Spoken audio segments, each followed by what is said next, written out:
Qualifiers for the last two World Cups. This time, though, just defeated via goal difference from Saudi Arabia, clinching a 2-1 win in their final match against Thailand. Hoping for a miracle and hoping for some help from Japan. The Japanese didn't do them any favors when they lost in Riyadh to Saudi Arabia by a 0-0. And hence, the Australians find themselves here at the Hangjabat with a two-legged tie against a Syrian squad who took dramatics. Yep.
عليه هنا GPS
قبل اینکه اومدی رفتی زمین چک کردی اومدی اون نیمکت خالیه اون نیمکت اومده دو تا تابلو پرچمه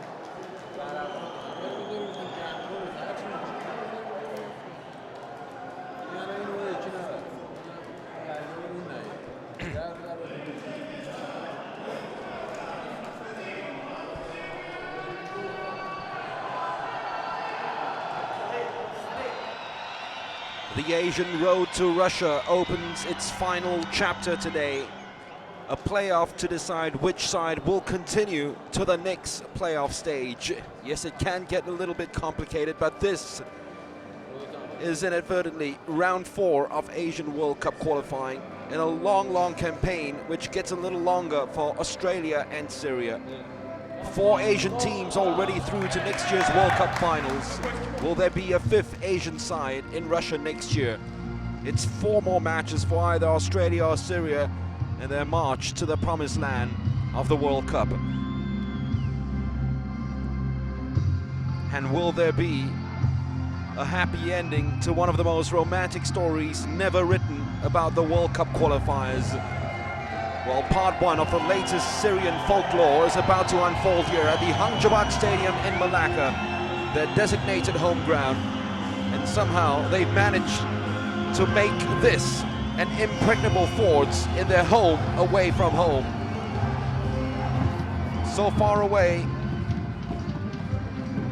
from what is going on in Syria, but all of them following up in this fixture with huge interest, and not just them, but also a sizable crowd here in Malacca.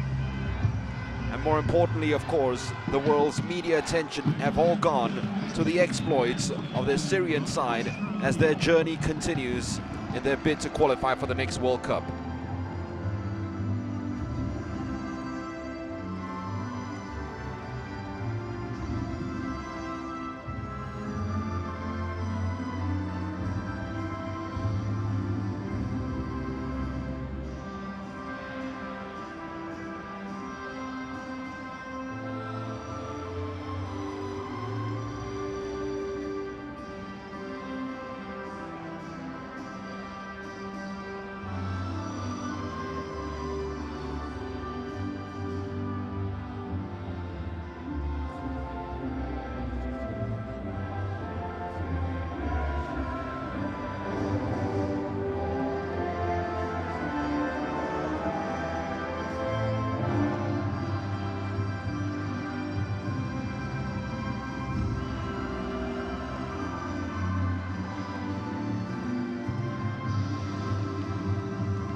Well, both these teams qualified for this stage of the Asian World Cup qualifiers by virtue of differing goal differences.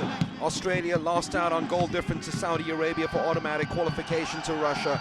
Syria, with that dramatic equalizer against Iran, came through ahead of Uzbekistan on goal difference to make it here. So perhaps forms and maybe their moods are a little bit contrasting heading to this fixture. Syria make 3 changes to the squad.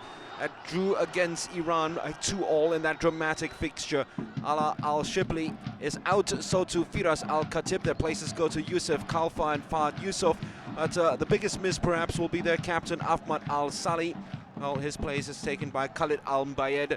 He is not available for these fixtures as we have a look at those substitutes, which includes, of course, Firas Al-Khatib and Ala Al-Shibli, both surprisingly left out of this fixture. Look out also for not just Hamid Mido, but number 19, Madek Madikian.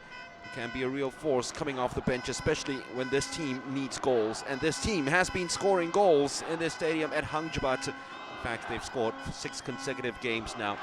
We need the best referees for match of this magnitude, and we certainly have Asia's best. Ali Reza Fakhani of Iran is the referee for this. He's overseen 2 fixtures already involving Australia and Syria in these World Cup qualifiers, both of them against Japan, both of them lost by these 2 sides. Australia losing 2-0 to Japan and Syria by 5-0. In fact, that was the only time Australia lost with Fakhani as a referee, and that was to the Japanese in that defeat.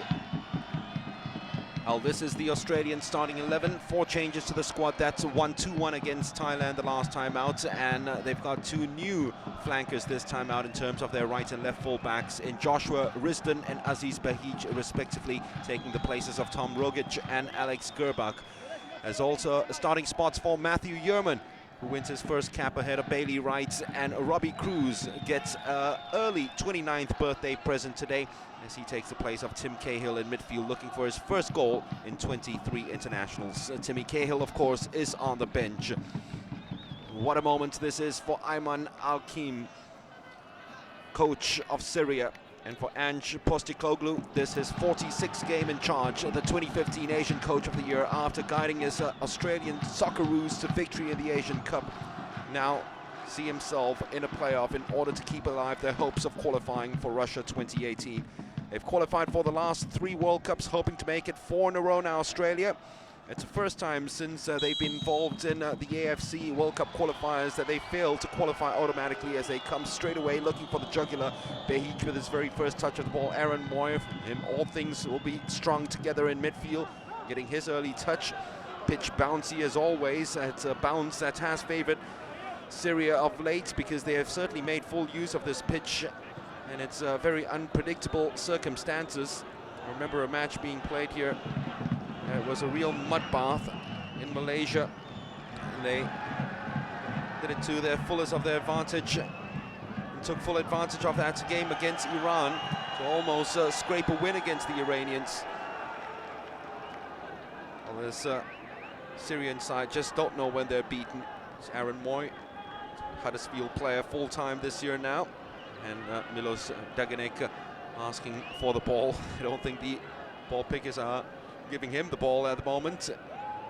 They're a little late arriving on the scene for the start of this match. The Australians wanting to just get off to a hard, fast start and build the tempo from there on. Most of their goals in these World Cup qualifying campaigns have been scored in the opening 15 minutes, and they're hoping for that as well. Juric looking to try and drill the ball inside. Goalkeeper's got to come in, he claims. Good job by Ibrahim Alma, one of the more unpredictable and controversial goalkeepers in this World Cup qualifying campaign, and one of the more unorthodox ones. This time though, he was quick off his line, just ahead of Robbie Cruz, trying to pounce and feast on that cross, which was nervously put behind by Hadi Al Masri. So Omar Al Soma was a real intimidating figure up front alongside the other Omar Karbin. It's pass fit at the very last minute just to start of this match. Ball played behind the defense once again. This is a very bright start by the Australians in the opening minutes, and I think it's a free kick just outside the penalty box. Dangerous challenge being thrown inside there by Zahir Al-Midani, captain for the night. Usually plays just in front of the centre-backs, but this time, because of the absence of captain Ahmad Al-Sali, he's gone into the slot through at the left centre-back's position. He's committed a foul in a very dangerous situation, because Aaron Moy is a real expert when it comes to deliveries of these set pieces and dead ball situations. And Australia have scored almost a third of their goals in these World Cup qualifiers from set piece situations. So they're hoping to profit early in this match, and I'm sure that the Syrian coach has already instructed his players not to give away silly free kicks at the periphery of the penalty box, but they've done so in the opening stages of this game. So it'll be a real sucker punch to the Syrians, who have had to soak in all their feel-good stories of this World Cup campaign. The last thing they need is to concede an early goal in this opening stages, and they won't, because there was a little bit of shoving in the back time by the debutant Matthew Yerman, one of a few centre-backs up front, trying to just latch onto one of those deadly Hoy deliveries. Aaron Moy, two-time Australian Player of the Year, and Matthew Yerman, who now plays in Korea for Suwon Samsung Blue Wings. He's had a very good season in Korea. So we have a look at Ibrahim Alma. He's looking to keep his 10th clean sheet for his country in this match. Gonna go a long, long ways in securing a precious result for the Syrians in this game. Omar Karbin, judged to have actually pushed off and climbed. So that'll be a free kick for the Australians. It's Mohamed Al-Mawas who is chasing down this one against Aziz Behic. That was pretty dramatic. That little push down by Behic. Ayman Hakim wasn't too happy with the treatment given by Aziz Behic. He just went down way too easily then. I mean, it's totally unnecessary from Al-Mawas to be going down that way. The last thing you need, having had the world's media on your side, and perhaps they are, if they make it to Russia, they probably would be everybody's second favorite team in that tournament. The last thing you want is these antics to put question marks over you. Clearance by Farah Yusuf is a very good one, picked up by Aaron Moy. His ball control wasn't the best. Omar Karbin shows him how to do it as he glued it onto his pit. Sainsbury taken away from an Australian defence, which is now playing three at the back. They've done so ever since they started chalking up draws, which has really hurt them these qualifying campaigns.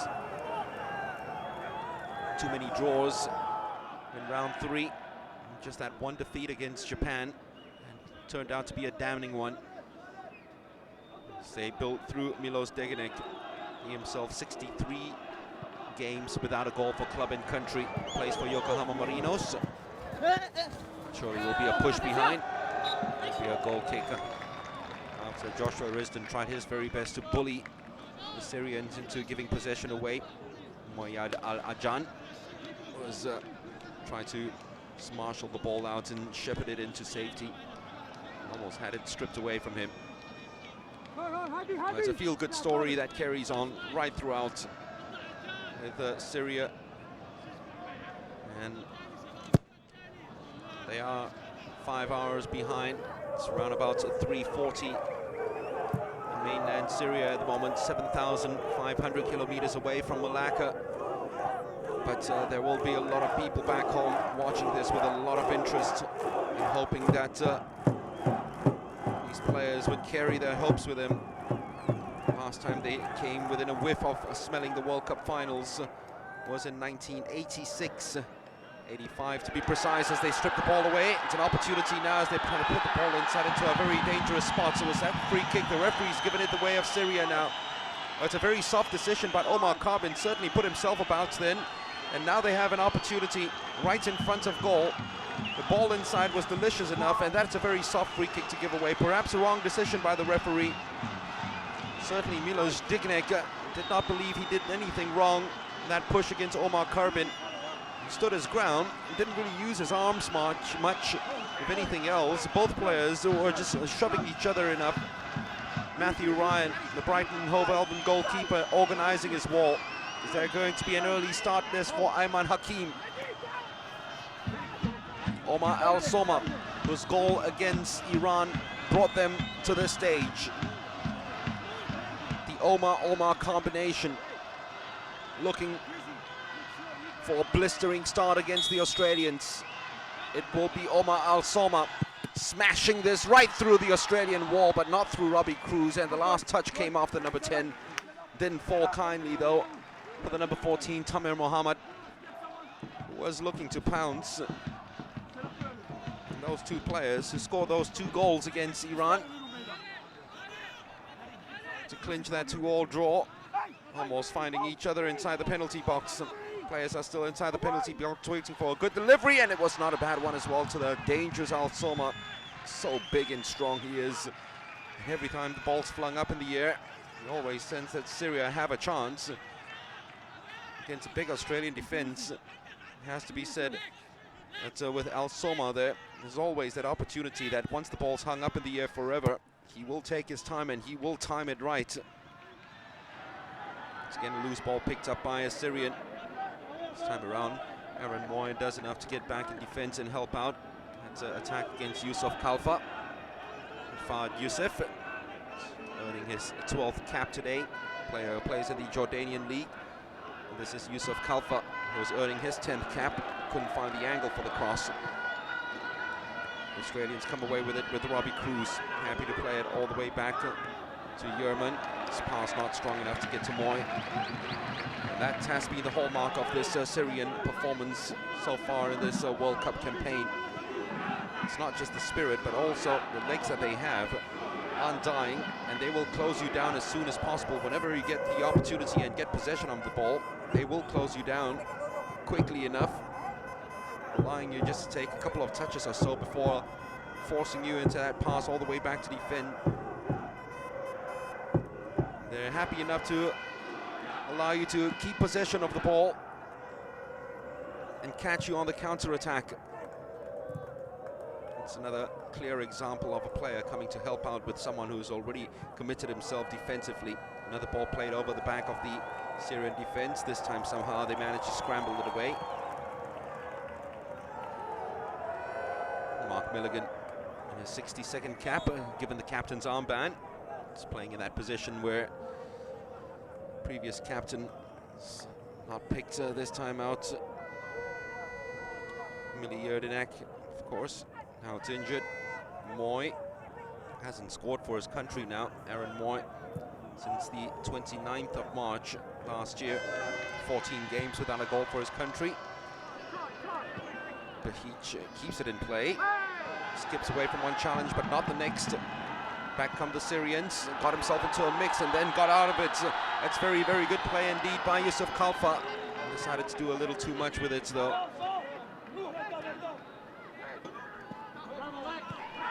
Fahd Youssef happy to go all the way back to Al Masri, who then plays in his captain for the night, Zahir Al Midani. Back come the Syrians after 10 minutes of play, and they've already had an opportunity with a free kick, so have the Australians, but neither goalkeeper forced to make a save yet in the opening exchanges of this first leg of the World Cup qualifiers. As I said, the last time they were within a whiff of qualifying for the World Cup was the 1986 World Cup in Mexico, where they had World Cup qualifiers into its playoff stage. Offside, Tom Juric. At that time it was against Iraq. They drew their home fixture 0-0 and lost the away fixture 3-1. Since then they haven't had the opportunity at all to qualify for the last World Cup. In fact, the last World Cup qualifying campaign ended in huge disaster for the Syrian side. They actually fielded an ineligible player against Tajikistan. And despite winning home and away in that fixture, they were barred. Didn't have that opportunity, at least in that 1985 qualifiers in the playoff. They got to play a home match this time around. They haven't had a match played in Syria since the 22nd of December 2010. Not a competitive match in Syria since the 3rd of March in 2010. So their last couple of qualifying campaigns have always been away from home on neutral ground. When you talk about making lemonade out of lemons, this Syrian squad has certainly made the most out of their situation. Just thankful that they even have a chance to qualify, which is pretty decent to see. The first yellow card dished out pretty early for that two-footed challenge, and it was a heavy one as well by Khalid Al-Mbaid. Right through the back of Mark Milligan. Well, the playoffs are not unfamiliar territory to the Australians. It's the 10th time in their World Cup qualifying history that they are involved in the playoffs. They did win 3 of those. Say, goes long. You know that goalkeeper Ibrahim Alma always tries to steal a few yards ahead of his very own goal line. And Postecoglou trying to qualify for the 4th successive World Cup, and this time as Asian champions. But 1974 World Cup, they did qualify via the playoffs, beating South Korea on neutral ground.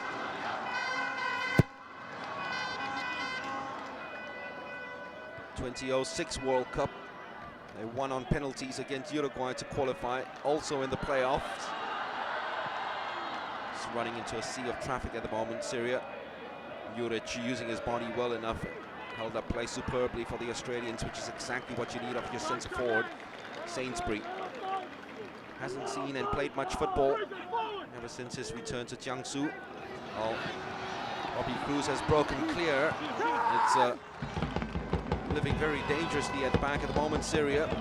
It's just one little break in communication, and it came from the new boy Fahad Youssef, who did not step up with the rest of his defenders, and it allowed Robbie Cruz to break away. Didn't really have the confidence to take the shot on from that distance, and in stepped tall, imposing Hadi Al Masri. This happens to be the 10th away fixture for Australia in terms of World Cup playoffs. I can tell you that they haven't done too well away from home in their playoff history, winning only 1, and If you want to see it as glass half full, that one game that they won came on neutral ground and not at the home. One of those countries that came, of course, in 1973. They had a final match against South Korea, home and away, but both teams couldn't be separated, and they had to play a third match, and that was the playoffs on neutral ground. Aaron Moy once again trying to pierce one right through the heart of the Syrian defense. They have identified already the fact that the Syrian defense isn't the biggest in terms of their aerial superiority. They're trying to make sure that they put balls over the top, try to catch them out. They haven't been as compact in recent matches as they usually have been in the early stages of this competition. But boy, have they scored goals and thrilled crowds all around the world. Syria, there's only one goal in the first 5 matches for them in round 3 of these World Cup qualifiers. And then all of a sudden, they just burst into life in the second half of those round 3 matches, scoring 8 goals. 7 of those 8 goals have come in their last 3 matches. Has been needed most. They have produced, especially this man, Omar Karbin, trying to carve across to the other Omar. Sainsbury's touch was very rusty. Twice already. Omar Al-Soma do well to keep this one in play, and he does, hooking it right back now to Alajan. Bravely in was Yerman. Ball goes back to Syria though. Their tails up, looking to spring. Australia now looking to spring on their very own counter-attack, and it's onside. It's almost a 3-on-3 break. Juric now, can he play the right pass through just ahead of Robbie Cruz, who couldn't keep pace with Tommy Juric. And really, if Cruz had just opened up his strides and accelerated just a little bit more, he would have been in perfect position to receive that pass from Tom Juric, who did everything right. The ball stolen away from Mark Milligan. Played too hard, too fast in front of Al-Soma though. Not the best of touches second time around. But Australia have got to watch every time they want possession, every time they want time on the ball in the middle of the park. That's what's going to happen. The Syrians are just going to close them down and not give the likes of Aaron Moy time in the world to ping. Behich to Robbie Cruz. He needs a clear shot of confidence in terms of international matches. Goal scoring, as I said, hasn't scored in 23 internationals now.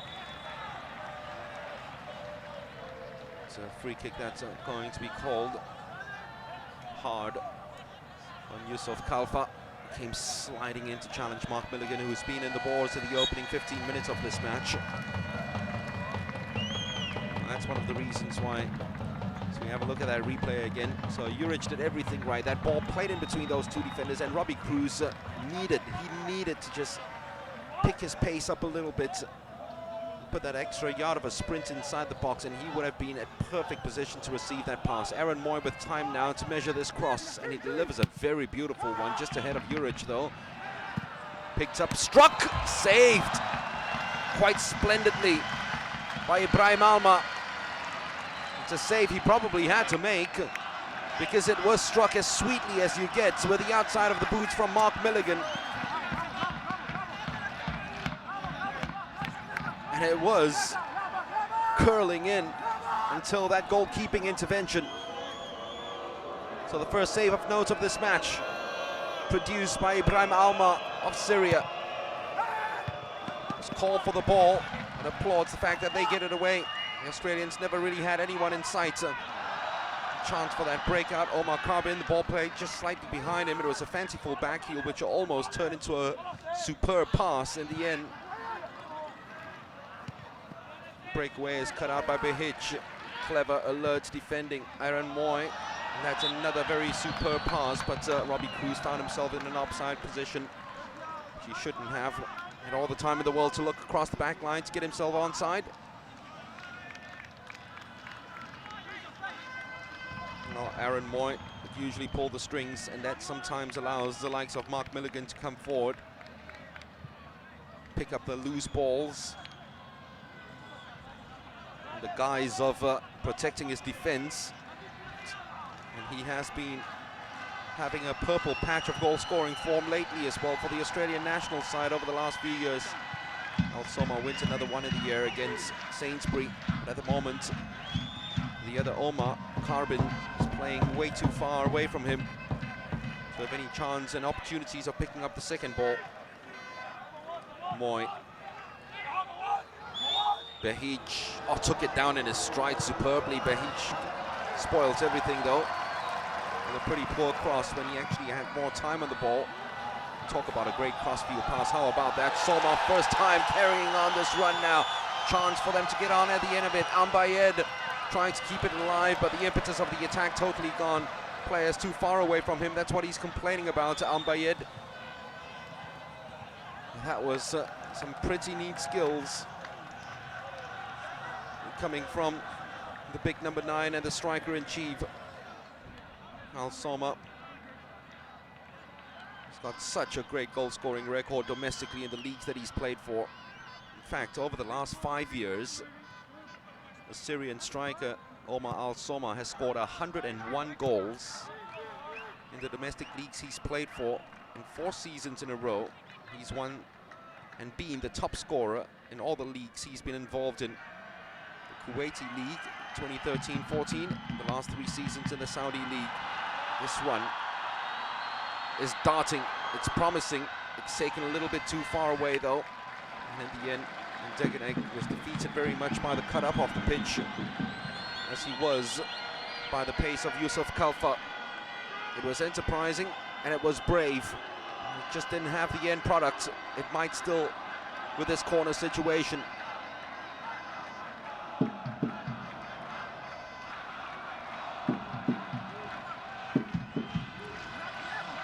Mahmoud Al-Mawas, player who scored in his last 2 fixtures here at the Hangjabat Stadium.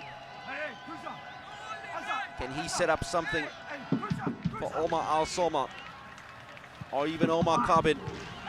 Shape of the ball was very good. Too many players in goal though, receiving it and clearing it. Was that offside? It was quite clearly. Great organization at the back from the Australians.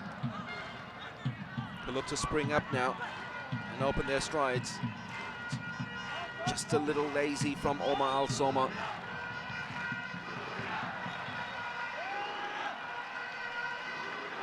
Scrappy in the early exchanges of this match. We expect it to be the Assyrians ready for a battle. First half of the first half gone by. Goalkeeper's palms only stung once, and that was Ibrahim Almas. Fahd Youssef combining with Omar Karbin. Al-Soma getting his body ahead.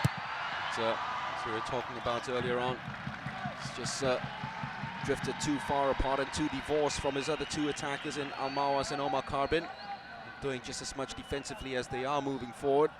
They've almost left Omar Al-Soma alone.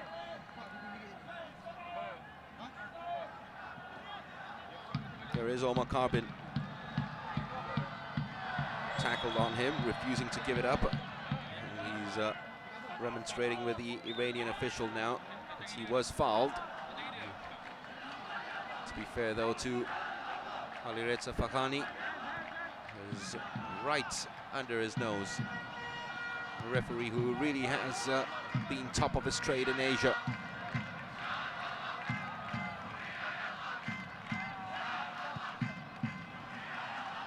A little too early with the distribution of the ball.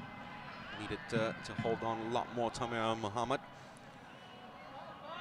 Well, his touches so far have been sublime, but as I said, not enough support moving forward. The Syrians, who, believe it or not, before the start of this World Cup campaign, they were 1 day away from forfeiting this World Cup campaign altogether because of a lack of a viable host to host their matches. Macau pulled out at the very last minute. Al-Soma just slightly offside. So I was saying Macau pulled out at the very last minute. They played a couple of home games in Iran, and then in Oman, and then Malaysia stepped in the round 3 of qualifiers to say, we will help you guys out. And they've made their base here, and they've drawn 3 and won 2 matches. In Malaysia, they haven't lost yet since they made this their new home ground. So that's the reason why this story has been so interesting for the rest of the world to follow. The fact that you have a country that is pretty much, in inverted commas, homeless, but yet the strides that they've taken, the spirit that they've shown, the odds that they've defied just to get to this stage and carry on. And that spirit is shown very much by that challenge being thrown in there by Khalid Ambayed, Omar Carbin.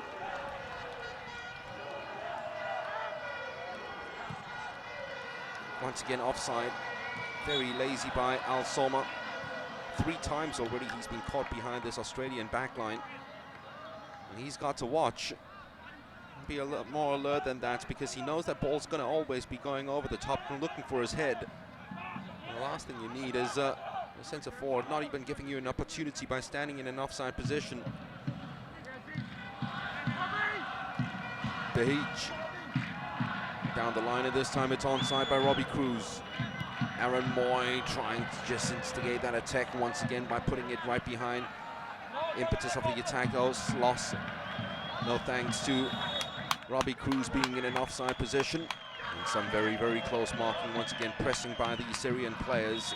His midfield is totally working overtime to deny this man space.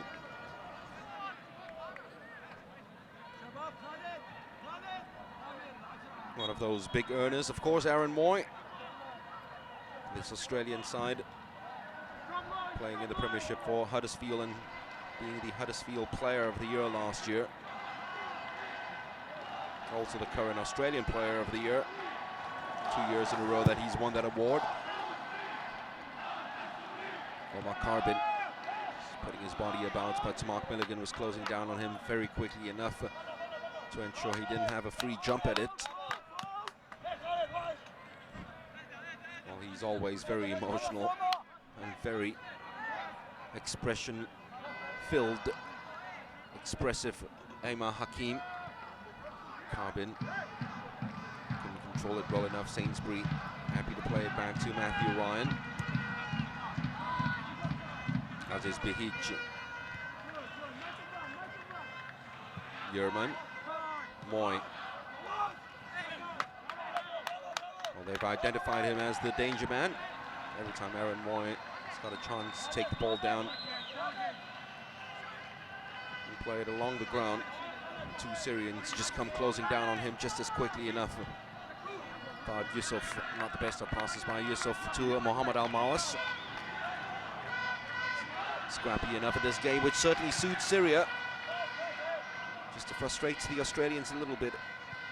Very, very happy indeed to have this underdog tag with him. 0-0 in the first half, and only 1 save of note to make, with Mark Milligan's effort almost creeping into goal until that splendid diving save by Ibrahim Alma. Aaron Moy all the way out. Mark Milligan looking to use the pace. Oh, it's pulled back and slammed over the top by Matthew Leckie. It's a perfect person on the ball that they wanted. Matthew Leckie, after some spirited work down the right-hand side, thanks to Joshua Risdon.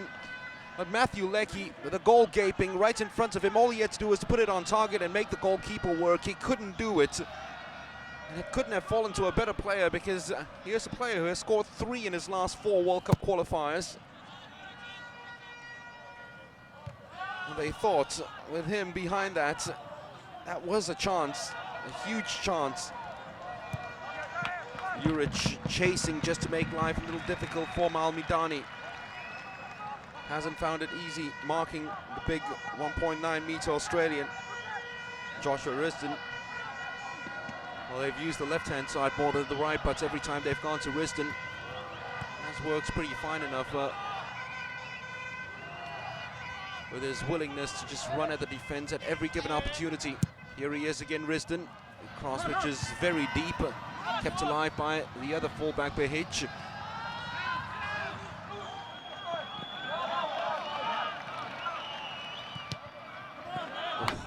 Almost fortuitously broke for Mohamed Al-Mawas. The Australians are top scorers in Asia this year, 45 goals. As I said, it really has been lack of wins and too many draws that have cost them an automatic berth to Russia in 2018. 45 goals, by the way. It's the most that they've scored in a World Cup qualifying campaign since 2002, when they scored a staggering 73 goals. So there's always goals on the Australian side, but they always concede as well. Sometimes way too easily.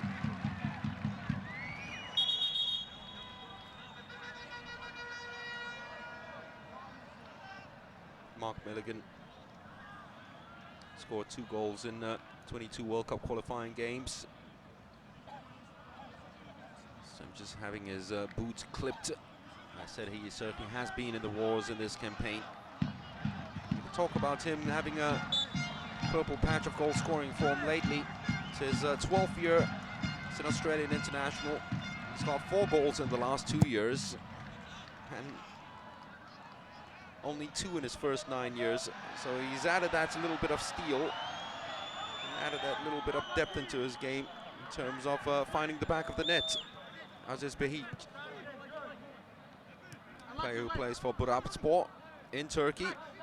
This is Milligan. Back to Aziz Behic. Moy, Milligan.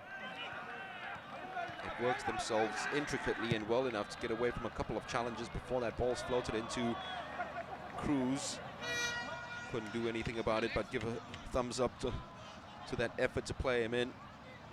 Maybe more patience is needed because the pattern and the way to goal then, that rhythm that they built, that was good enough in terms of their passing abilities to just spray it around the Syrian midfield.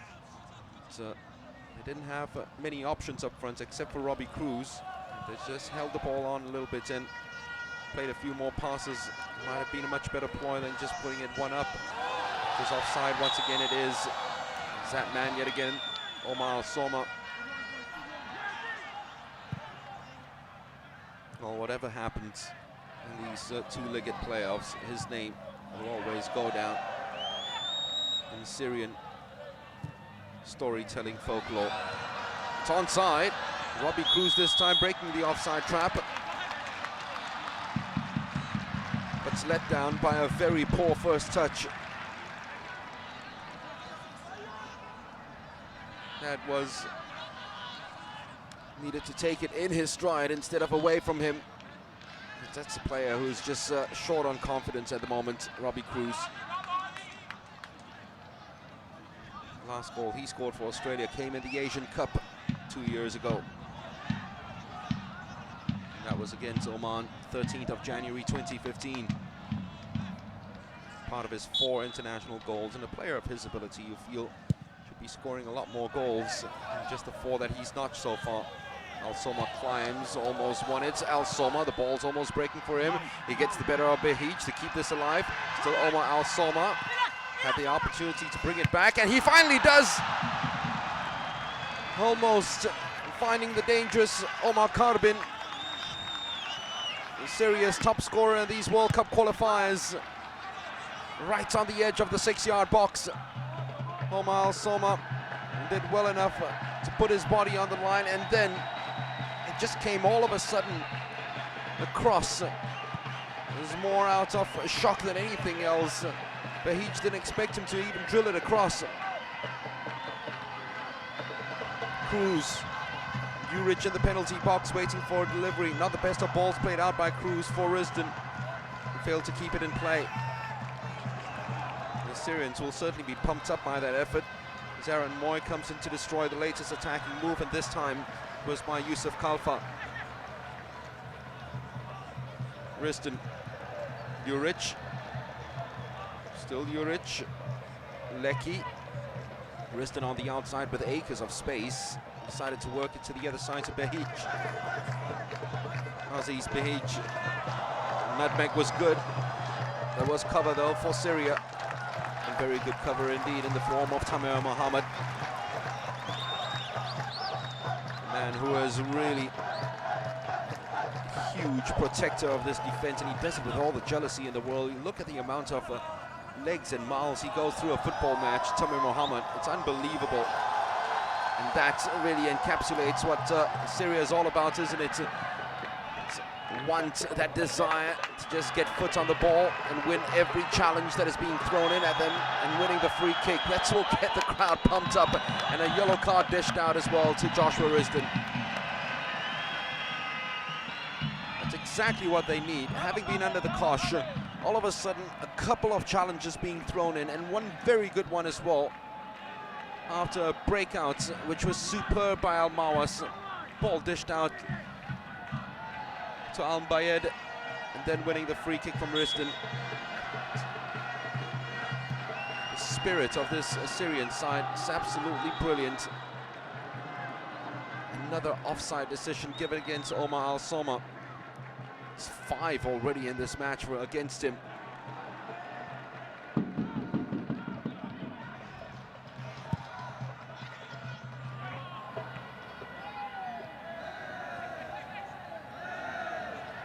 Lecky getting past one challenge against Syria.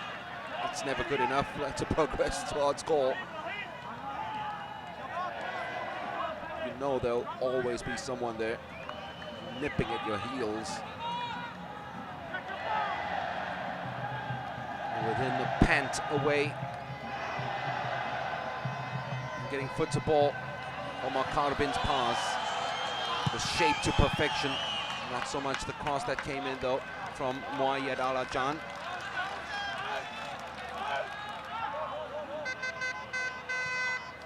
Omar Karbin trying to work the 1-2, which didn't turn out too clever in the end. Pass trying to eviscerate the defense was hit with not enough pace and power behind it.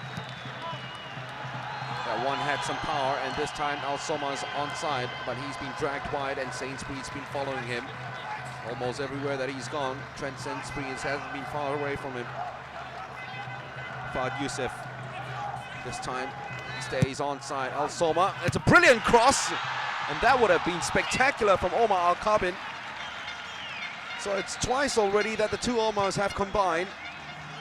And usually it's Karbin who is trying to find a ball inside the box for the big man, but the big man's been dragged outside time and again just to ensure that he's got time and space on the ball. And twice in 5 minutes he's found a cross inside that was dangerous enough to pick Omar Karbin in a position where he could strike at goal. Twice he's flashed it wide on Matthew Ryan's left upright. Milligan, clever ball inside to Lecky, just ahead of Cruz. Al Mawas. Oh, what did I say about the Syrian spirits? Once again, it's been shown right there. Cruz, Milligan. This one will be easy for the goalkeeper. Clock that down is another shot on target, both by Mark Milligan. Both second one though, goalkeeper had it much easier. The ball, it's played very quickly to Al Soma. Is that a free kick? He certainly thought he was fouled by Yerman. Referee says play on.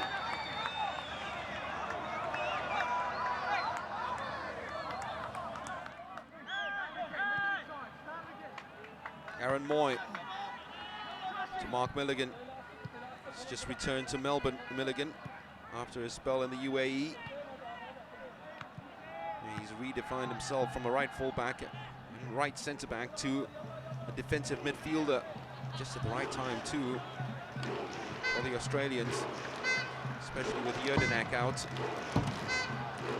Massimo Luongo struggling for form.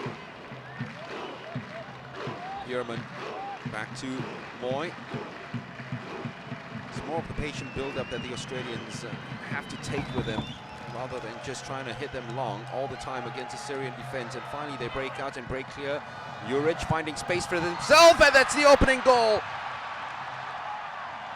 Deflected in by Robbie Cruz. who'll claim it. But all of it was done by Matthew Leckie. Nothing Ibrahim Almar can do about that one. The Australians have gone ahead.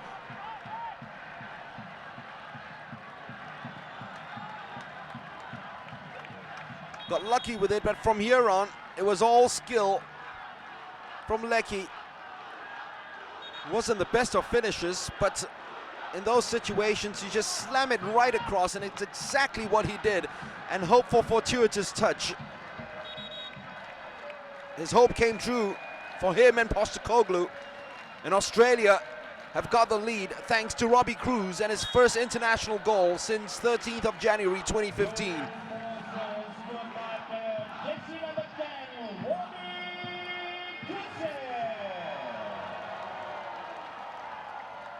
Well, the Syrians have responded before to going behind. We've seen that in this World Cup qualifying campaign already. 2 goals behind might be a far stretch, but Leckie once again is trying to latch onto this ball behind the defense. Heavy touch by Risden.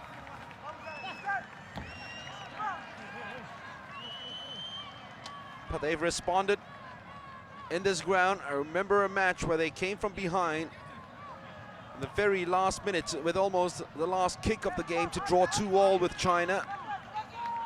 And then that Iran match with virtually the last kick of the game in that match as well to draw 2-2 with Iran. Scoring 2 goals against an Iranian side who, before that, didn't even concede a goal in round 3. They became the first side to score 2 against Iran in a match in these World Cup qualifiers. So we have seen them not lie down and come right back up, Syria. This will just be another pinch. But it is a precious away goal for the Australians. Behic. Cruz once again doing the running behind. Behic uses him as a decoy. Not enough sting behind that shot to beat Almar. Easy save from him. And at the moment, if they're just going to be stringing and pulling those long balls, pumping it up front, it's going to be way too easy for the Australians to pick up on. Well, the cross was on for Juric inside the penalty box. Waiting for any sort of delivery for him to keep up with his very good form. Both him and Matthew Leckie, the players on form. There's 3 in his last 6 internationals for Tommy Juric, 3 in his last 3 World Cup qualifying games. So comes into this with goals on his side and goals in his arsenal. Leckie inadvertently clocks down for an assist for the opening goal. Moy was always looking for Behic as the target for that pass. So Behic was even fooled by his disguise then. Well, Syrians just can't wait for half-time at the moment. They look like a side got no clue how to get out of their shell and get out of their defensive mix-up.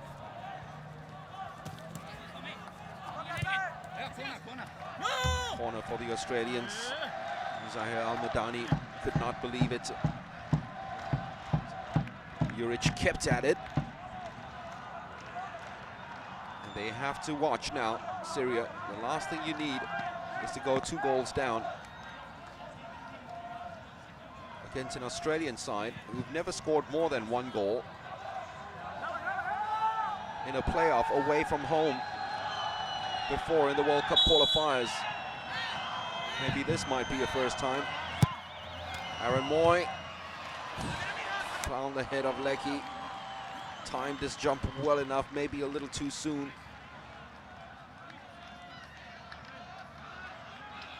There's Matthew Leckie.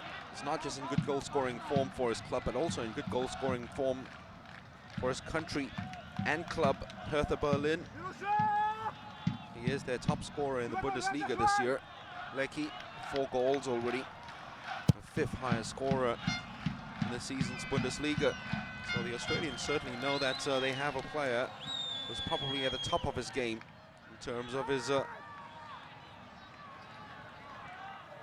goal grabbing. Robbie Cruz once again breaking the offside trap. It's a little too high and too disorganized for Syria. Coaches liking Moy now. Time on the ball, and usually, you know, he carves teams open when he's got that amount of time. At time he didn't have the right amount of running ahead of him, so decides to play it and recycle it all the way to Yerman. Aziz Behij. Matthew Leckie starting to get a lot more involved in this match, especially in the second half of that first half. First 15 minutes he was pretty quiet. Just that added time, an added minute for the first half. Australia hoping to add to the only goal of the game. Omar Carbin spins away superbly from his marker, and that will be a yellow card for Milligan.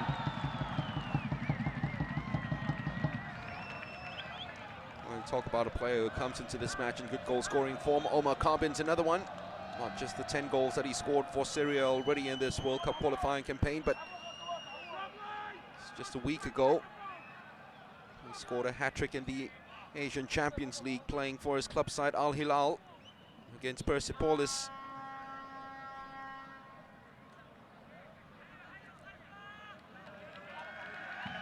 Second highest scorer in this year's competition in the Asian Champions League, so it's another player who comes into this match on a streak, but he has missed two very good chances, and perhaps Syria's best two chances of the match. Aaron Moy does the clever thing and put it back to Risden. Hasn't really put a foot wrong. He's been pretty safe so far, and the Australians have been pretty adventurous in this first 45 minutes and have been rewarded by the only goal of the game, scored after a superb run and cut back from Matthew Leckie, and his cross-come shot is diverted into the back of the net by Robbie Cruz on his 29th birthday, scoring the only goal of the game that separates these two sides. The Australians certainly have had the better chances. The Syrians have attacked in sporadic moments, and their best chances have fallen to Omar Carbin, who can't convert. And they have a lot to do to get right back into this first leg of this Asian Road to Russia World Cup qualifying playoff. Syria down by 1 against Australia at the half.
Welcome back to the Hangjabat Stadium in Malacca, the designated home of Syria for these World Cup qualifiers, and we are in playoff mode. Remember, the winners of these playoffs in Asia go on to meet fourth place team from CONCACAF, and the winners of that will qualify for Russia in 2018.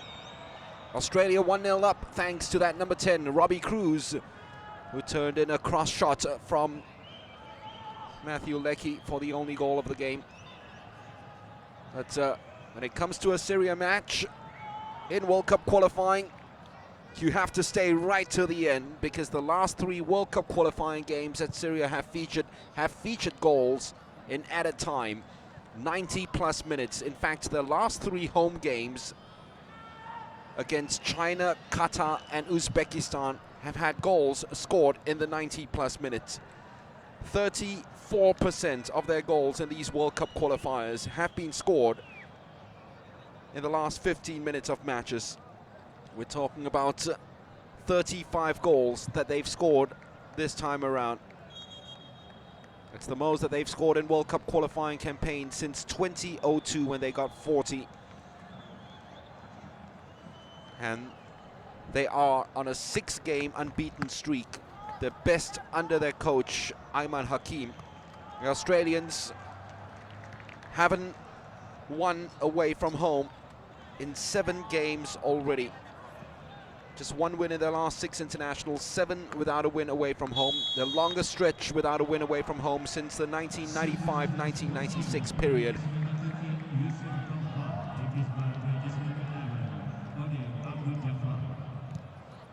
Just hear that Uday Abdul Jafal has come on to add some spice and some steel in the middle of the park. The number 11 hasn't scored though for the Syrians since October 2015, and he's hoping to put that right in this fixture now. So let's see if that change has a desired effect, because they have been firing blanks so far against Australia.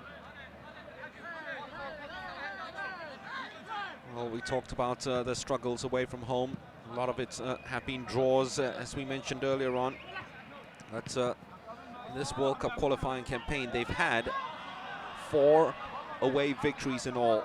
And that's the most that they've ever accrued in a World Cup qualifying campaign. They're usually so good. They live and breathe with their home form in World Cup qualifying campaigns.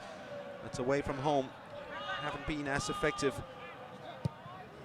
Still, though, they play on, and their defense has been sound enough, but the Syrians haven't really been asking pertinent questions throughout this match. They have started with a lot more hunger and desire in the second half and trying to get the ball forward as soon as they have that opportunity. And here's another ball that's put over the top against an Australian defense, which has been stretched, but Trent Sainsbury in a sweeper roll comes up and does exactly that, a sweep and clean. Aaron Moy will get a free kick after a high foot challenge being thrown in by the new boy, Uday Abdul Jafar. 34th cap for Uday in just the 5 goals that he scored. Here's Omar Karbin. Ball's being sprayed out. Here's an opportunity for a shot, easily palmed away and rejected and repelled by goalkeeper Matthew Ryan. And that came from Al-Mawas, who has scored in the last 2 fixtures here at the Hangjabat Stadium. He's hoping to make it 3 in a row at home. Just took a while to get it out of his feet and sort his footing out. By that time the laces weren't around already and laced up enough for that shot to have any effect on Matthew Ryan, who of course was the best goalkeeper at the last Asian Cup. Moy, goal scorer Cruz. They need just a little bit of passing rhythm just to make sure that they get their composure back, with Syria making a hot start. Sure. And Postecoglou has warned his charges that the Syrians will come charging back at them. Risden to Leckie. Risden trying to just reverse that pass and keep it alive for Leckie. Omar Karbin a little too hard on that charge behind against Degenek.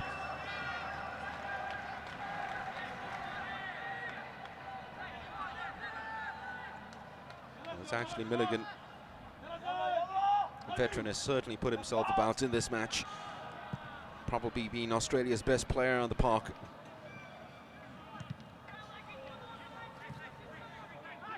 Sainsbury stepping into that challenge and intervening with consummate ease. Leckie back to Milligan.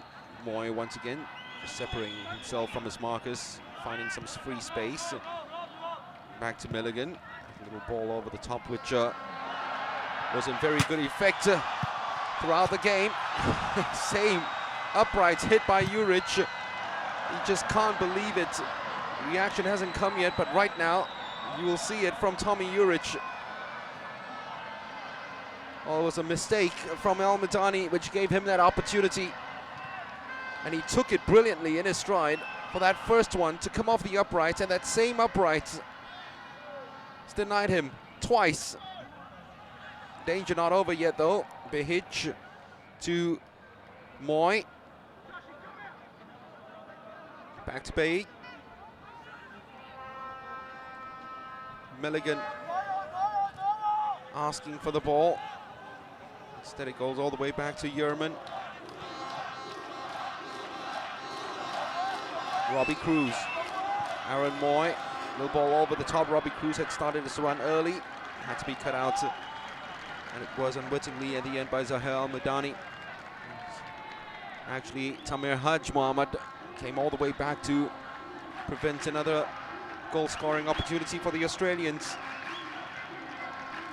Well, having had that early response from Syria at the start of the second half, all of a sudden it's upright being struck twice. Has silenced the Syrians and reminded them that if they commit too many players forward, that's what is going to happen. The Australians can come at them very quickly, but here's the counter-attack now from Syria. This looks very promising if they play it right. Well, he chose to go down, and that'll be a yellow card for Milos Degenek. It was galvanized by a very quick kick out, but the moment Khalid Al-Bayed decided to go down, and everyone else was trailing behind the ball, that whole juice of the attack was blended and stopped right there.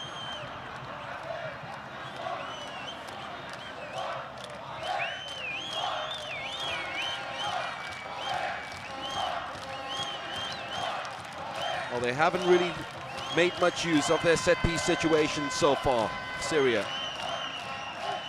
As I said, the spirit of this squad is undeniable.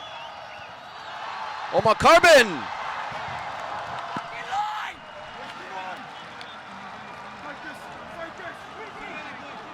His opposite, number 7, denied that shot from coming in. It took a while to settle. That's what defeated it more than that block from Leckie. Moy, miskicking. Matthew Ryan, quick off his line. Was always in command of that situation against Carbin.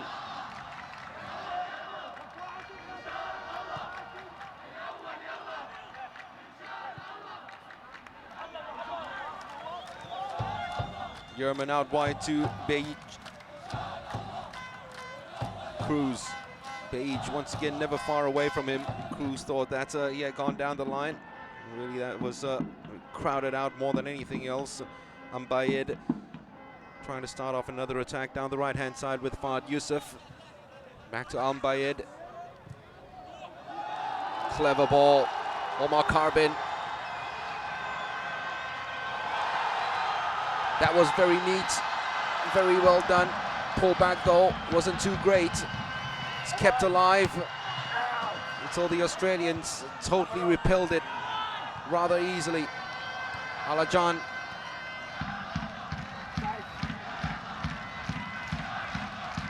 Al-Bayed. Poor pass by Al-Bayed. Juric though, give him credit, came all the way back to ensure that he does his defensive diligence. Milligan trying to slow everything down and asking for the ball to be played back, which it was in the end. And here certainly was the opportunity for Tommy Juric to add to the 3-3 that he scored already and make it 4-4. Upright denying him twice.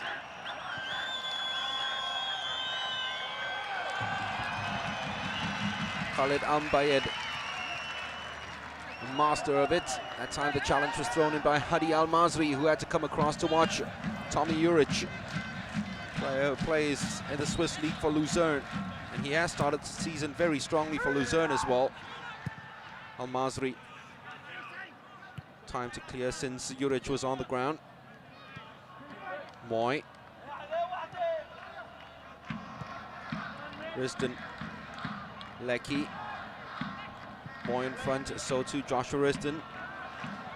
Offside, was it Robbie Cruz, if he had gotten involved? Well, he's played well so far, Joshua Risden. He's be joining Perth Glory after a couple of years at Western Sydney Wanderers. It's another one of those alongside Milos Degenek and Aziz Beij, who hasn't scored for a long time already. 59 without a goal for club and country. The last time Risden scored was 28th of May 2015.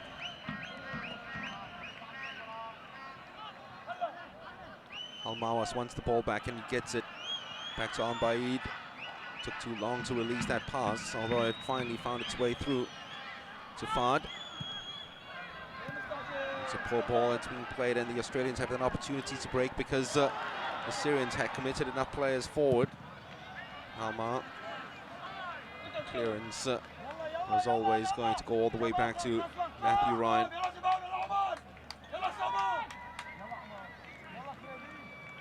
Aaron Moy in that quarterback role of his. Juric using his body well enough. Let's see, yet again, Zahir Al-Madani refusing to give up on that chase. A poor kick out by goalkeeper Ibrahim Alma. Leckie and Beij. Cruz. That's as lucky a save as you get anywhere around the world. As Robbie Cruz got the better of the goalkeeper, who tried his very best to get out of the way. So give him credit for it. He had that bonus of the ball that fell right on his stomach after that. Moy, clever pass to Cruz. So Robbie Cruz, it took too long before releasing that.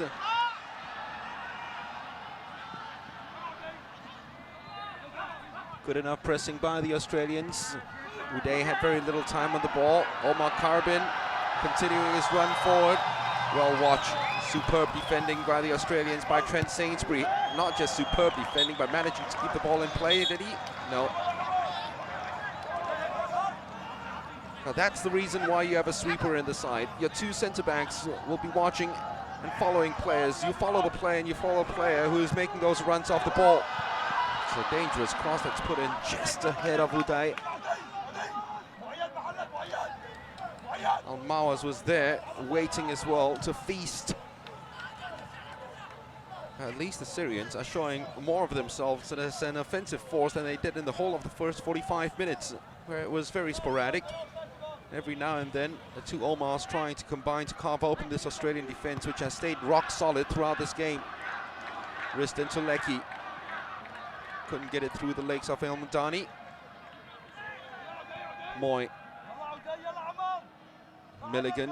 Once again, the Australian wing-backs trying to make it as wide as possible. This Hang Jawad Stadium pitch just allows this Syrian defense to spread themselves pretty thin so that the runs can be made from the likes of Robbie Cruz and Matthew Leckie behind the back line.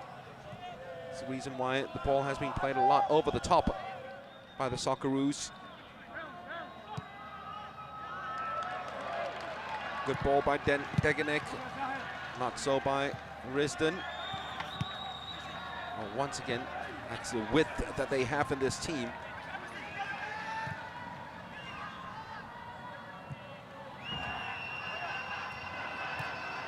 Has peeled and pulled this defense way apart.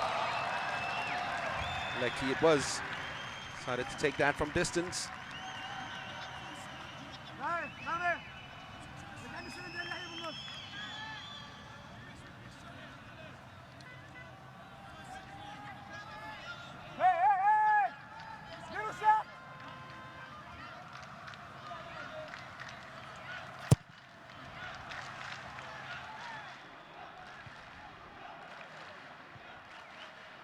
Al-Soma does the clever thing of putting his body just ahead of his marker, making sure the ball is kept with the Eagles. Al-Madani.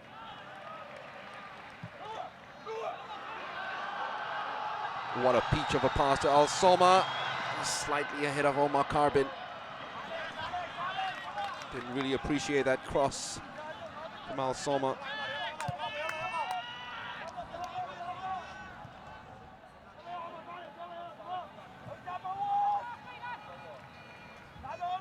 Moy to Cruz. Magnificent engine room being showed by the number 10 in this match. But he has gone through an error-prone fixture so far, despite the goal that he scored that separates these two sides.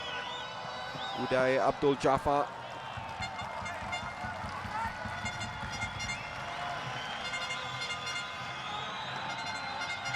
He does the smart thing. Knew there wasn't much support. He didn't have a lot in the box. Didn't really have the angle as well. Why not get a second opportunity from a dead ball situation, of which he is going to be behind it. The Australians haven't kept a clean sheet in all competitions in 7 matches, so the defense can be had. Against UAE at home, the last time they kept a clean sheet, 28th of March, earlier this year. That's long. Almost finding the head of the man he certainly was aiming for. A target in the penalty box, Omar Al-Soma. That time Matthew Ryan came and totally lost the flight of the ball. Thankfully, though, marking was good enough yet again from Trent Sainsbury.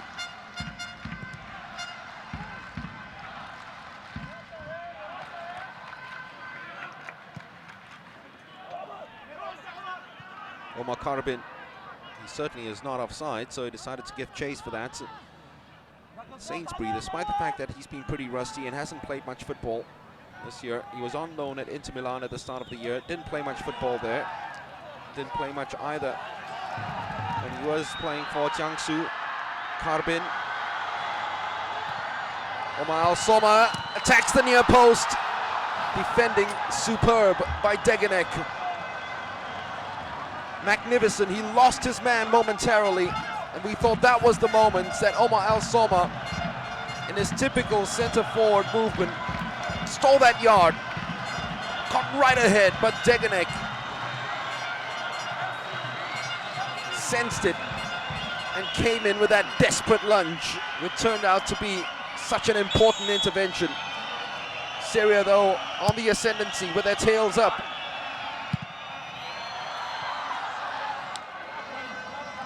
Corner wasn't too good. Cut back inside by Tamir Haj. Couldn't do much for the likes of Al-Mawas to really get head onto it.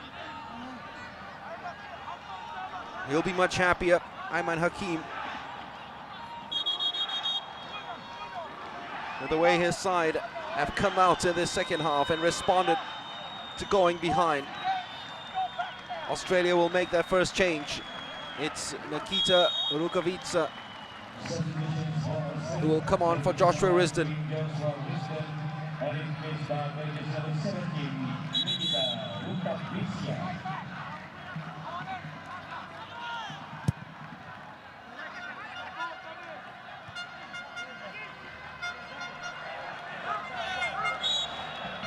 Rukavica will probably be playing high up front, and Matthew Leckie most likely going back to the right wing back role.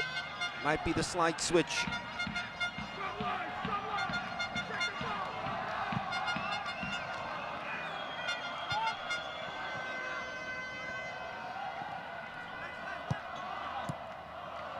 It's the first World Cup qualifying game for Nikita Rukavica since 12th of June 2012, when he played against Japan in a game that ended 1-1. And it's his first appearance for Australia since 15th of October 2013.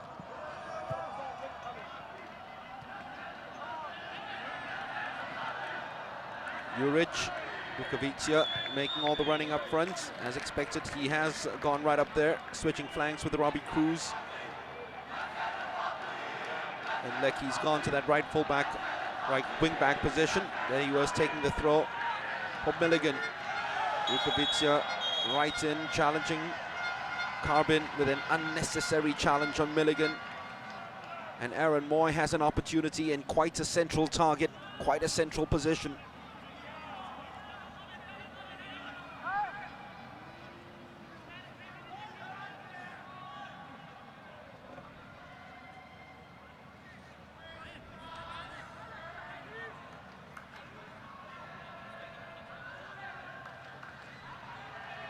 Four games without an away win in World Cup qualifying for Ange Postecoglou. Longest they've gone without a win in World Cup qualifiers since 1990 away from home.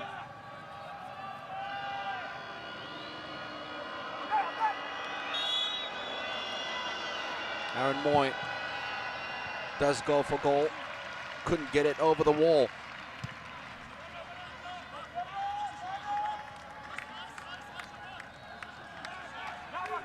Oh, they've got two big men now, the twin towers of Juric and Vukovic to ponder on.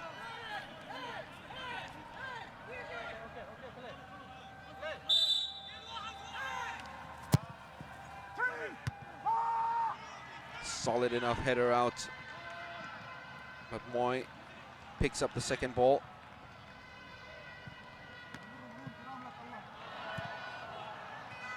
Al Soma somehow lucky enough that the back heel found its way through to a teammate, Omar Carbin, after the loose ball, which is easily picked up by Yurman.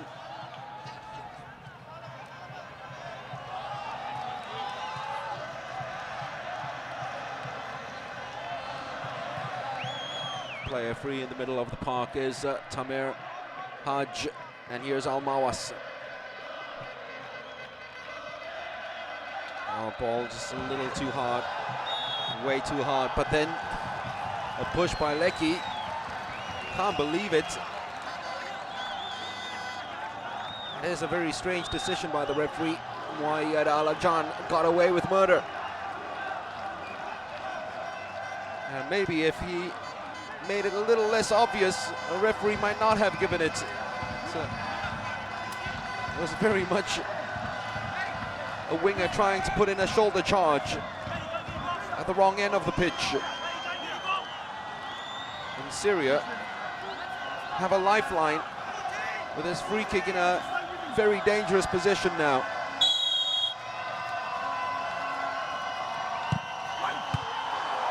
Did it come off the upright? It certainly felt as if it did. Australians trying to hit on the counter-attack. That's going to be a free kick for Syria.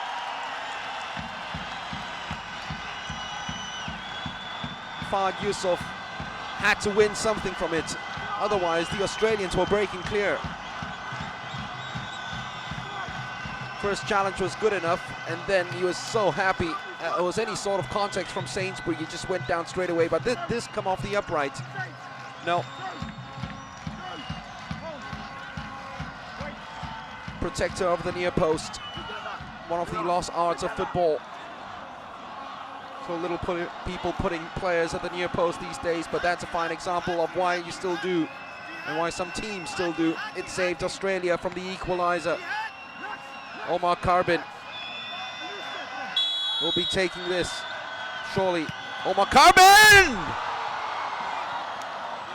The deflection took Matthew Ryan totally out of it, and it couldn't be directed into goal.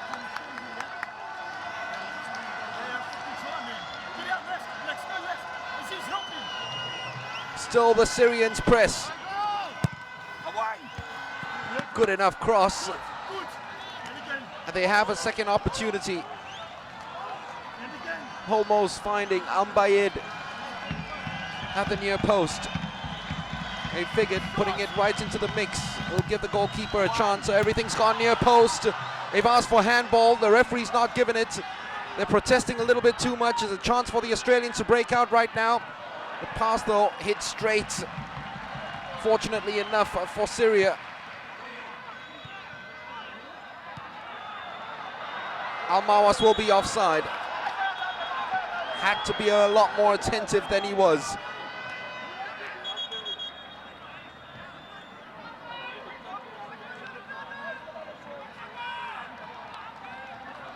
Massimo Luongo, latest Australian to be called, this time to take the place of Robbie Cruz. This certainly is very much a defensive replacement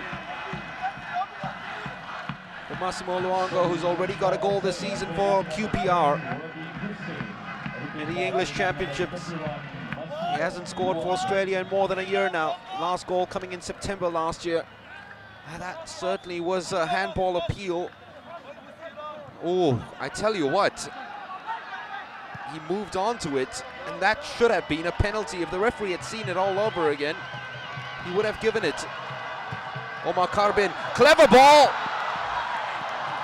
Right at the back to Almawas, just ahead of Al-Soma. Everyone thought he was the target. He probably was, and the ball was clipped a little too hard, but it almost found its way all the way through to Almawas, who was waiting to pounce and thought for all the time in the world that he could have had the ball, if not for that important header by Degenek.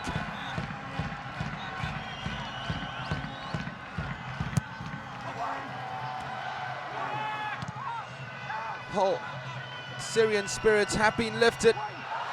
Offside if he gets involved. He does, and it is offside. Omar Karbin.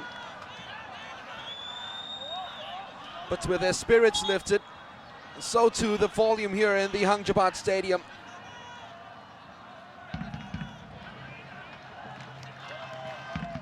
This has given them confidence.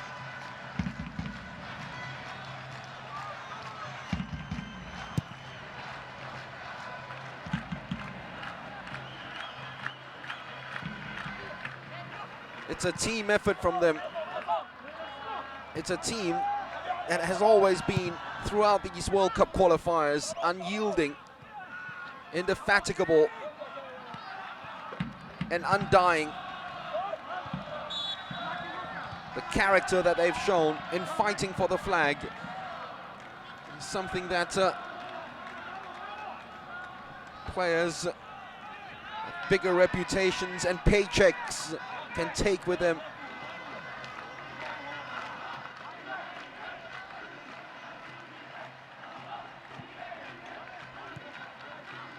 Talking about the Syrian squad, a lot of them still playing inside the domestic league, and an A-grade Syrian player in the domestic league earns about 250 US a month.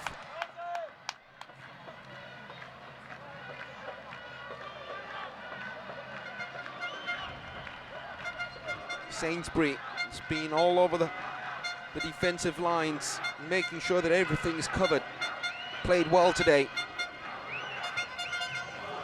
Omar Karbin against Yerman. Omar Karbin wanted someone inside there to gamble. Almawas looking for the angle to take away with him. Offside yet again. The likes of Karbin and Al-Soma just being a little bit more switched on in the game. Might have found some open spaces, but you got to give credit to the Australian defense because they push up in unison and push up very quickly. Here's Luongo. Lecky. Milligan. Lots of room down the left-hand side for Page. If Amoy decides to look and hit his left full-back, he finally does, but it's given Syria enough time to cover.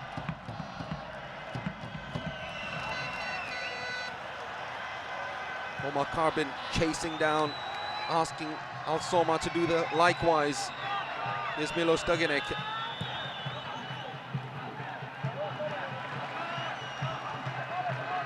Almawas.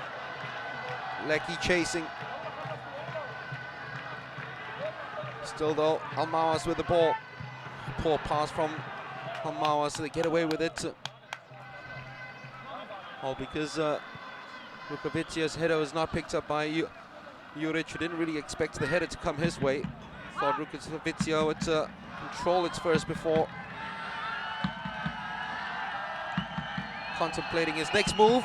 That's a mistake, and he got away with it that time. Hadi Al-Masri, they've asked for a handball, but it was accidental. Referee plays on, and they've learned the lesson because they just hit one long for Omar Karbin, who does well enough to win that header. It's his teammates let him down, though. Miscontrol and on the part of Uday. He's a lucky man, isn't he, Al-Masri?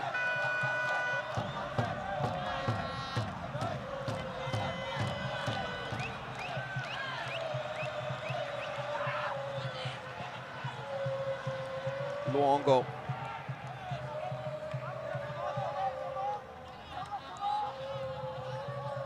Aaron Moy. Back to Sainsbury. Probably the man of the match, Milligan. Playing it safe, keeping it simple.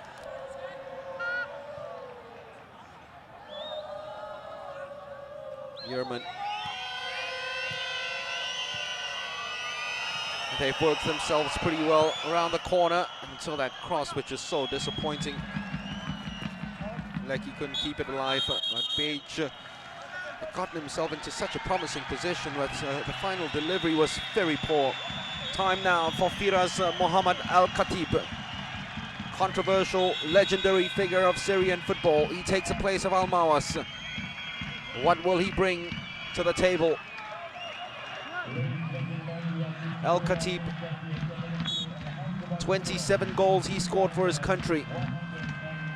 He was in the wilderness for a long, long time until he was recalled and given permission for a recall for the third round of these qualifiers. Surprised he didn't start. But he brings the threat of goals and runs behind the defense. Here's his first touch. Firas Al-Khatib almost setting it up for Omar Karbin. Needed two in the box to try to hunt in order to make anything out of that cross from Firas. Straight away he's made a difference already with his more direct approach. Trying to get behind this Australian defense who is playing a very, very high line.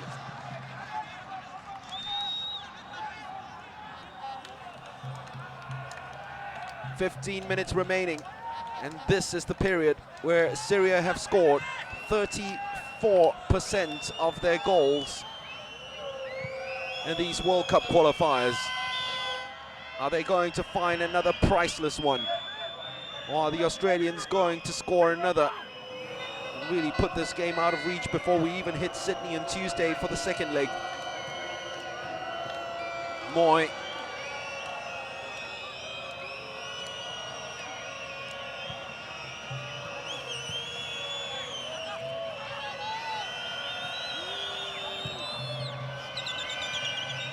Dagenek, not the best of passes, stripped away, and here comes Al-Ajan.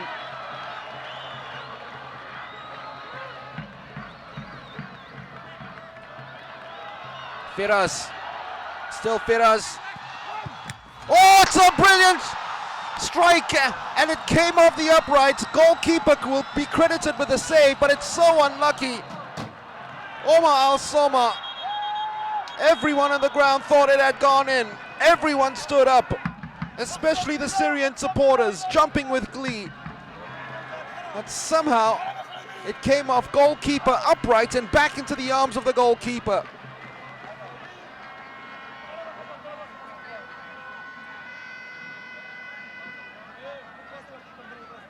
Omar Karbin booked.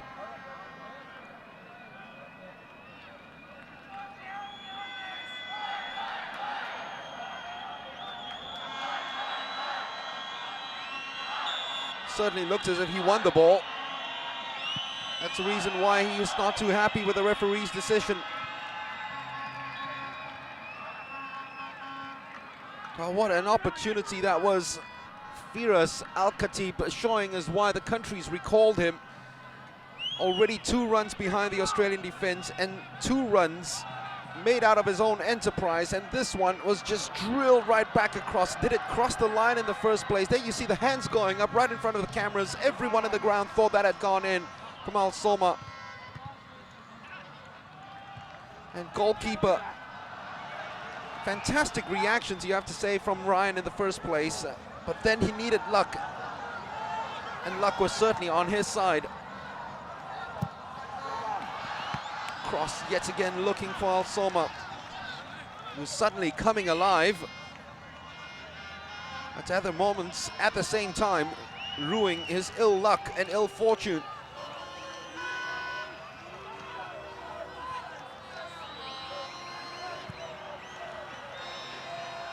But the Australians have retreated into a shell. They just cannot keep the ball now, with these incessant attacks coming from Syria. A ball played too soon, perhaps. That time from Uday Abdul Jaffa. One final substitution for the Syrians as Madek Matkian gets ready to come on. Brilliant defending against Nikita Rukavicia.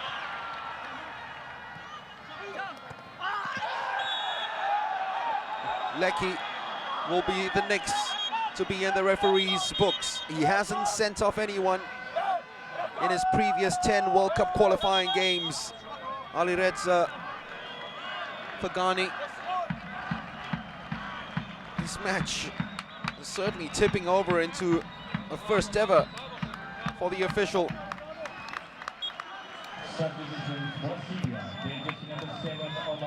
Madek Makani comes on for Omar Karbin.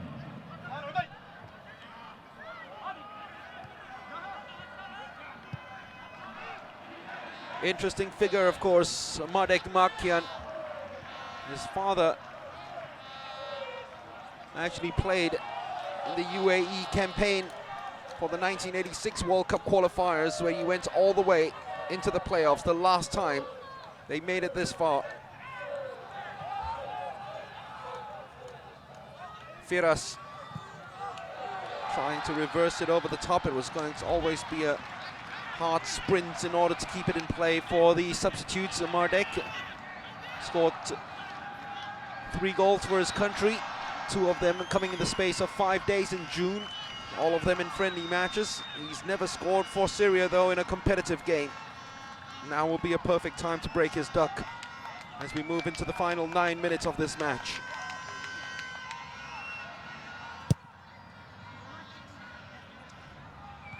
And audiences who followed Syria at the Hang Jabat, as we've said at the start of the second half, are not going to be leaving too soon.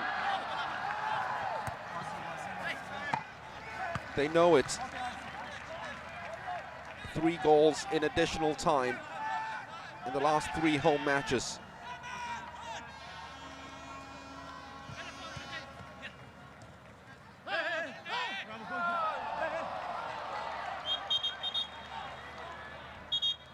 One final substitution perhaps for Australia now, and it will be Tommy Rogic, the Celtic player,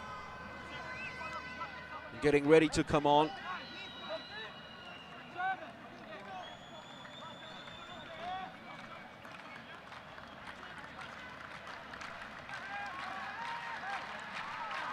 Juric struck the same upright twice in quick succession at the start of the second half.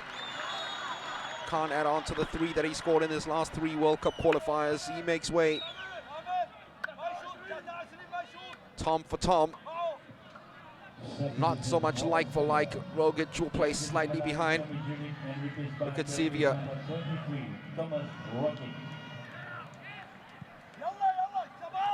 The Australians will try to see this one out and inflict on Syria their first ever defeat in Malaysia in World Cup qualifying.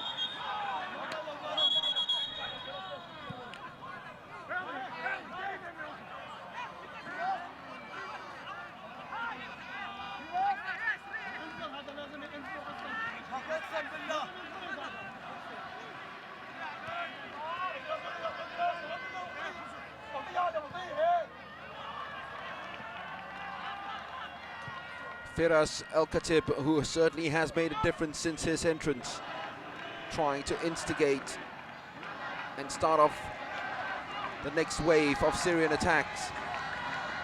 Mardek, that's a good enough cross. Penalty! Syria, who've had so many penalties in this World Cup qualifying campaign, already have another one. the crowd lose their minds. This was made from a substitute, brilliantly swinging one over for the big man Omar Al-Soma. Lecky perhaps a little unfortunate in getting the call against him.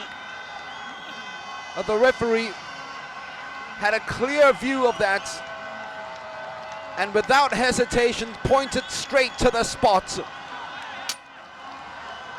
Another late goal scored in the last 15 minutes for Syria.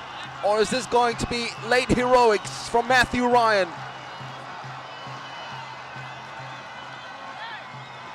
Their World Cup qualifying hopes on the line. Their two chief penalty takers, Al Mawas and Omar Karbin, have already been substituted. So the onus falls on the man who made this penalty, Omar Al-Soma. Back on level pegging. Syria just do not know how to give up. They just do not know how to lay down. You just cannot put a price on the human spirit. You cannot put a price on the spirit of the Syrian national football squad.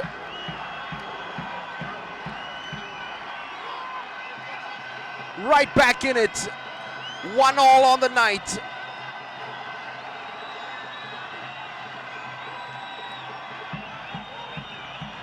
And another late Hangjabat adventure for Ayman Hakim. Will there be an added bonus?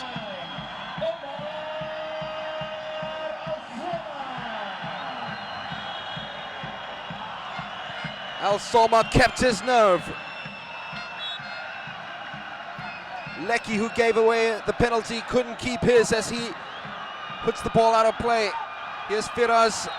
Lecky stops him in his tracks, but doesn't prevent the throw.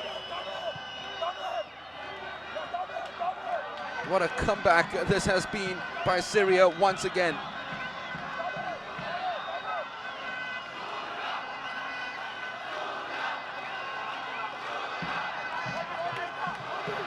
The second international goal for Omar Al-Soma.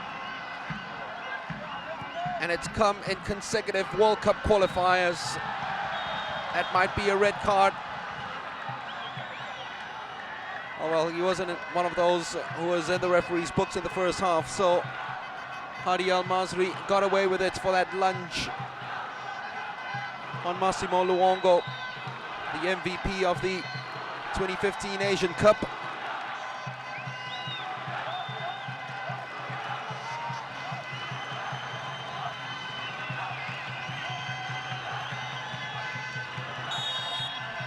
Aaron Moy, the mastermind behind this latest. Oh, what a save that one was by the goalkeeper. We talk about keeping it alive. It's a team effort, and Ibrahim Alma has certainly contributed to the score still being deadlocked at 1 apiece. Header from Trent Sainsbury, almost heading Australia into the next playoffs and nodding them in front until that very quick reflex save from Alma.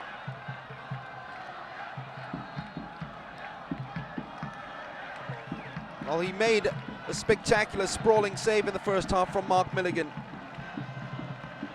Aside from that, he couldn't do anything about the goal or those two Juric shots that came off the uprights. But the moment he's called into action once again, Ibrahim Alma has produced the goods.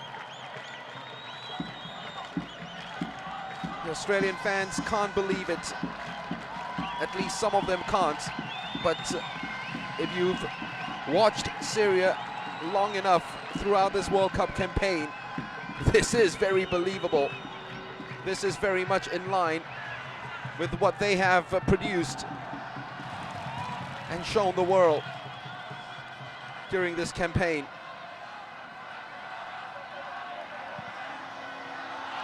Almost squeezing its way through to Nikita Rukavica, who was in an offside position.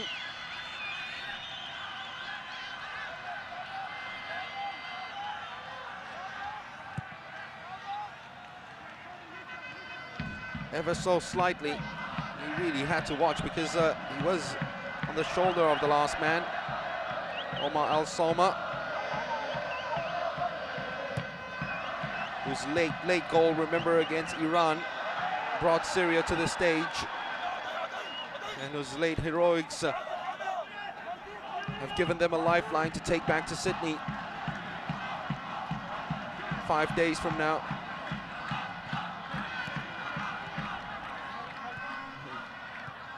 Not enough can be said about Madek Matkian's contribution as well, because it was his cross which was so inviting and so delicious for Al Soma in the first place that set up the penalty. Lecky, who gave that away. Back to Moy. Milligan, who's never stopped running. Stripped away. Sainsbury will come on to the fore now, chasing against Firas. Took too long to release the ball, but somehow got away from his markers and still has possession of the ball. Well, his introduction has injected some sense of belief, pace, and guile and craft into this Syrian side. Omar Al Soma's pass, neatly chested down quite spectacularly by Madek. He's found some space yet again. Omar's there, just ahead of him. It's not over yet. The shot comes in, rejected and repelled. Still alive though. Fahd Yusuf. Lecky this time unchallenged. He's mistimed his header. Firas trying to look for the angle for the shot, but closed down straight away. It finally does come, and what a brilliant save that one was by Matthew Ryan. A shot from out of nowhere by Moyad Alajan, who's only got 1 goal in his 35 caps, and he almost made it 2. 2 years after scoring his one and only goal. In spectacular fashion, matched step by step by a save just as astonishing from the goalkeeper. Here's Alajan. Wants it on his left. Did everything right in creating the angle for the cross, but just couldn't get it in. Well, he's needed in the box, isn't he?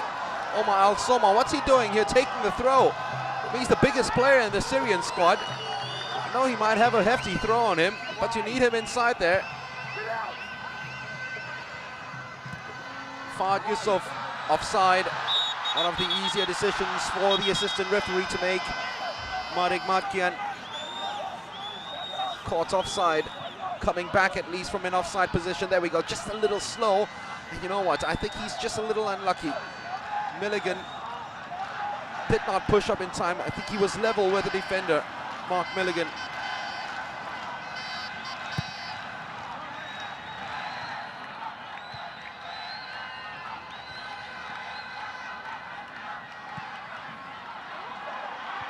Anywhere would do from Alan Bayed.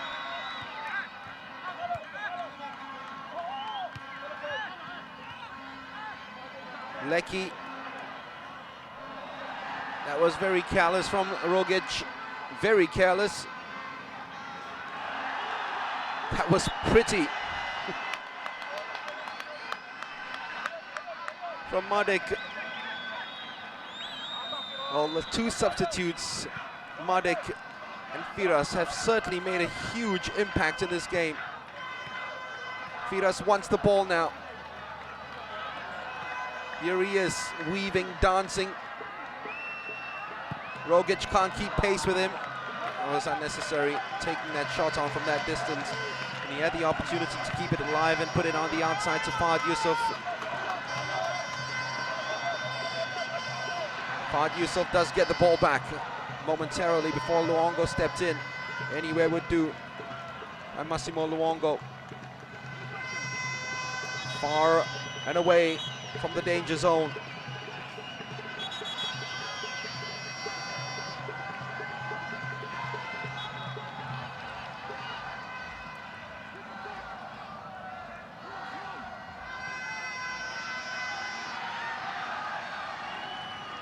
Firas wins a throw.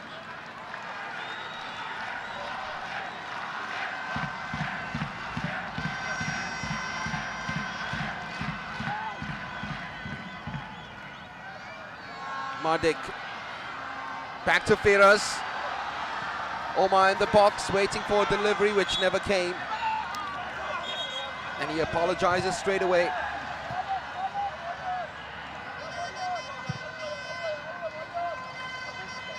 Wasted pass that one was by Australia. Need to be keeping the ball at this late stage of the game in added time. Added time at the Hangjabat is usually known as Syria time. Are they going to produce another late wonder goal?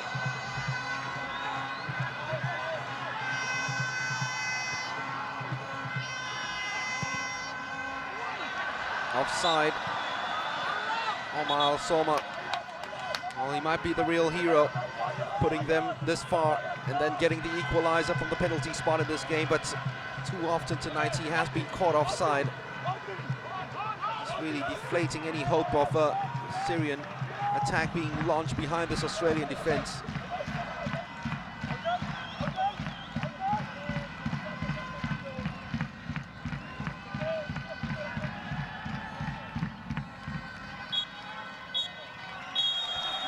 It's a game in keeping with a character that Syria have shown throughout this World Cup qualifying campaign. They went behind to a strike in the first half by Robbie Cruz, and then came back strongly in the second half, earned a penalty with 5 minutes left on the clock, dispatched by Omar Al-Soma to clinch a 1-1 draw. And in between those two strikes, we had two shots off the uprights from Tommy Juric in quick succession. And of course, Soma himself having a header saved by the goalkeeper onto the uprights. The Australians now know what it feels like to be playing against a side that are undying in their spirits and have shown already that in the stadium, in front of their fans, however little and however sparse, that spirit is usually illuminated to its fullest. A 1-1 draw in the first leg of the AFC World Cup qualifying playoff, characterized yet again by Syria's character and their inability to know when they're beaten. Well, they're not beaten this time out, and they take a 1-1 draw to Sydney in 5 days' time for the second leg. Final score at the Hangjabat Stadium, Syria 1, Australia 1.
فراس مباراة قوية جدا جدا، حرام التعادل.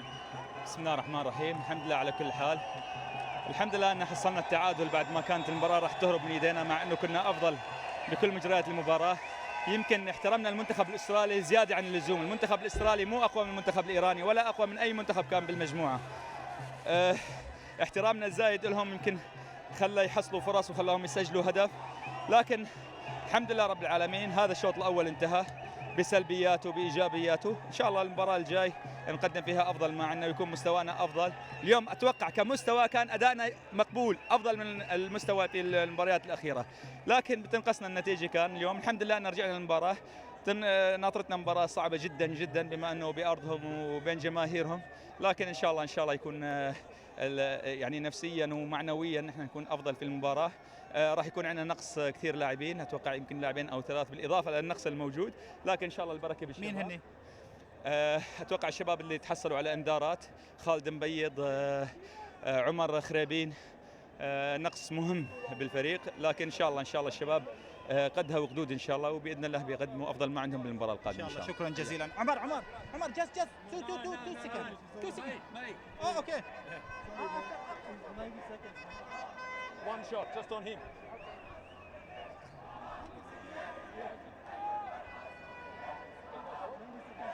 Mark, what do you make of the result? I think we're a little bit unlucky. I thought we dealt with the long direct play that they dealt up in the second half, reasonably well. Not sure what happened with the pen. Maybe it touched his hand. I don't know. But we dug deep in tough conditions, and we'll go back to Australia now, and we'll get the job done there. You're under the pump for a lot of that second half. Under the pump, yeah. Very direct. We maybe could have kept it a little bit better, but it's very tough conditions. We kept trying to play. It was difficult. What about yourself? You caught plenty of treatment out there. It seemed that you're getting kicked quite a lot. Yeah, no, that doesn't matter. It is what it is, mate. We'll see. I don't know. I copped a bit, but we all did. Like I said, we needed to probably hold on to that regardless of what was thrown at us from other things out of our control. Yeah. I think we get what you're trying to say, and how confident you are that you can turn it round, and well, not turn it round, but certainly beat them in Sydney on Tuesday night and go through to the next stage. Yeah, very, very confident. We'll go home. We'll get them on a good pitch in front of all our fans, who I know will come out in great numbers on Tuesday night, and we're looking very much forward to that, and looking very much forward to getting a good result there. Thanks, Mark. Cheers.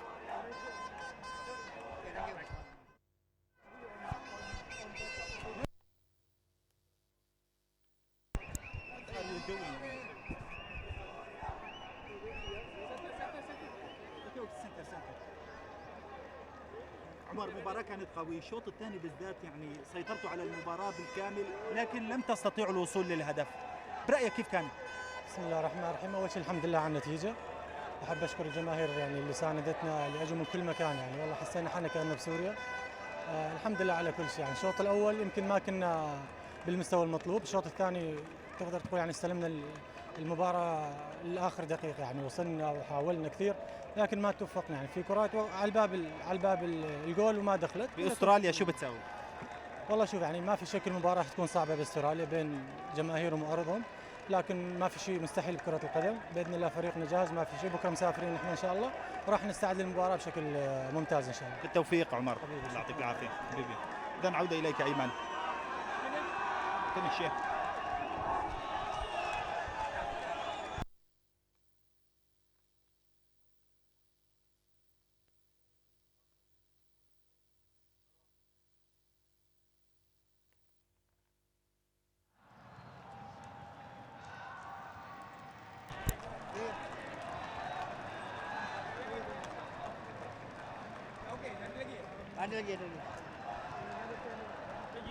Ada lagi.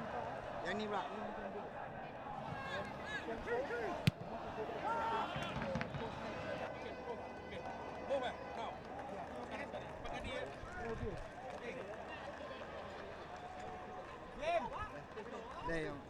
Thank you.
اوكي يلا شباب.